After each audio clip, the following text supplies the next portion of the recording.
Hello बडी, कैसे हैं आप सब। Dark web stories in Hindi के इस दूसरे एपिसोड में हम आपको रोज गार्डन के बारे में बताएंगे। तो चलो बिना देरी के शुरू करते हैं। रोजी एक युवा पत्रकार थी जो हमेशा एक अच्छी कहानी की तलाश में रहती थी। एक दिन उसने डार्क वेब और वहां पाई जाने वाली अजीब टेढ़ी मेढ़ी चीजों के बारे में सुना। वह चकित थी और उसने खुद कुछ जांच करने का फैसला किया। रोजी खतरे से बेखबर नहीं थी, लेकिन उसने डार्क वेब पर जो पाया उसके लिए वह तैयार नहीं थी। डार्क वेब ब्राउज करते करते जब वह द रोज गार्डन के नाम से जानी जाने वाली साइट पर पहुंची, तो उसने देखा यह वेबसाइट इसे देखने वालों की सभी इच्छाओं को पूरा करने का वादा करती है। पहले तो रोजी को शक हुआ, लेकिन जैसे ही उसने साइट को विजिट किया, उसने महसूस किया कि यहाँ ऐसा कुछ है जैसा उसने पहले कभी नहीं देखा था। यह सभी प्रकार की विचित्र और परेशान करने वाली चीजों से भरा हुआ था और रोजी ये सब देखकर काफी डर गई थी। अपनी बेचैनी की बढ़ती भावना के बावजूद रोजी ने साइट को विजिट करना जारी रखा और उसने साइट के एडमिन से कांटेक्ट करने का फैसला किया ताकि वह उनसे कुछ बात कर सके।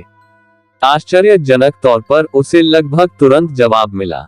एडमिन्स उसके साथ व्यक्तिगत रूप से मिलने के लिए सहमत हुए, लेकिन तभी जब वह खुद उनके पास मिलने आए। रोजी झिझक रही थी, लेकिन अपनी कहानी के लिए उसकी प्यास ने उसके डर पर काबू पा लिया। वह आधी रात में एकांत स्थान पर एडमिन्स से मिली। वे अजीब अलौकिक प्राणी थे जिनकी भेदी आंखें थीं, जो उसके आर पार देख रही थीं। उन्होंने उसे चेतावनी दी कि रोज गार्डन कमजोर दिल वालों के लिए नहीं है, और जब तक वह सब कुछ नहीं देख लेती तब तक वह रोज गार्डन को छोड़ नहीं सकती। रोजी भयभीत थी, लेकिन वह जानती थी कि उसे इस कहानी को अंत तक देखना है। उसे रोज गार्डन में गहराई तक ले जाया गया, जहां उसने ऐसी ऐसी चीजें देखी जो सोच से परे थी। भयानक टेढ़े मेढ़े जीव अंधेरे में घूम रहे थे। रोजी ने ऐसा डर पहले कभी महसूस नहीं किया था। अंत में रोजी रोज गार्डन से भागने में सफल रही, लेकिन उसने जो देखा उससे वह हमेशा के लिए बदल गई। वह अपने दिमाग से उन चीजों को कभी नहीं निकाल सकती थी और वह अपने पूरे जीवन के लिए डार्क वेब की भयावहता से ग्रस्त हो गई थी।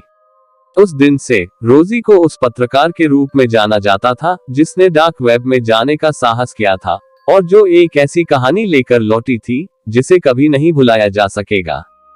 लेकिन उसकी प्रसिद्धि के बावजूद वह कभी भी इस भावना को हिला नहीं पाए कि उस पर नजर रखी जा रही थी और रोज गार्डन के एडमिन्स छाया से परे हमेशा उसके आसपास छिपे हुए थे और उसकी आत्मा पर दावा करने की प्रतीक्षा कर रहे थे। तो ये था dark web story in Hindi का आज का एपिसोड। कमेंट में बताएं कि आपको कैसा लगा। मिलते हैं अगले एपिसोड्स में। तब तक बाय एंड टेक केयर।